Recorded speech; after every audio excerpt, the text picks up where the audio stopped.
Во тек се последните денови од изборната кампања за избор на претседател на Република Македонија, како изминува времето на неколку дена пред 21-ви, така ВМРО-ДПМН се повеќе го зголемува темпото. Имаме една кампања каде што буквално се обидуваме да дојдеме до секој граѓанин, да ги представиме разликите пред се помеѓу нашиот кандидат професорката Силјановска и кандидатот на опозицијата.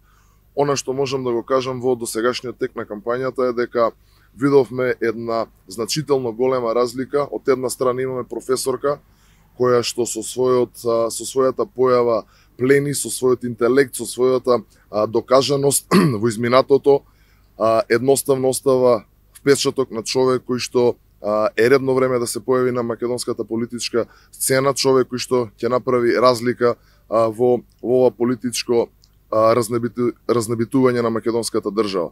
Од друга страна го гледаме Пендаровски, кој што заедно со СДСМ и ЗАЕВ водат една очајна кампања, каде што преку закани, притисоци и уцени се обидат да влијаат врз македонските граѓани. Еве, во пресрет на тоа имаме веќе и неколку ситуации каде што имаме и вербални напади, и физички напади, украден е изборен материјал од страна на активисти на СДСМ. Во предизборието имаше неколку случаеви каде што неколку штабови на ВМРО-ДПМН беа обиени. Вчера имав исто таква ситуација, општинскиот комитет во Кавадарци беше обиен. Се надеваме дека конечно Спасовски и полицијата ќе се одважат и дека ќе излезат со некоја информација. Можеме само да им порачаме дека ова воопшто не заплашува, напротив, дополнително не мотивира и не охрабрува, и само да ги подсетиме дека сите оние кои што се огрешиле пред словото на законот еден ден ќе одговараат.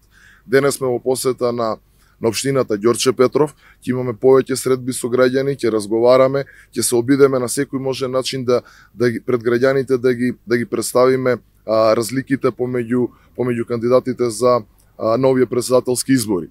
Меѓутоа, она што овој неуспех, оваа неспособност на владата исто така е забележливи на локално ниво.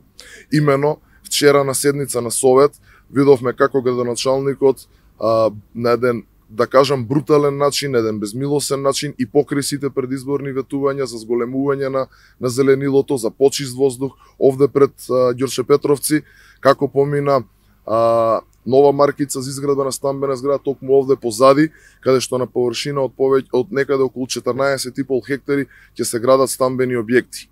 Кој е интересот на градоначалникот Нумовски? Дали имаме тука заплеткани и лични интереси? Веројатно ќе оставиме времето да покаже, но исто така и ние како политичка партија ќе ги преземеме сите правни механизми за да го спречиме ова криминално работење, да го спречиме ова што оди на штета на граѓаните.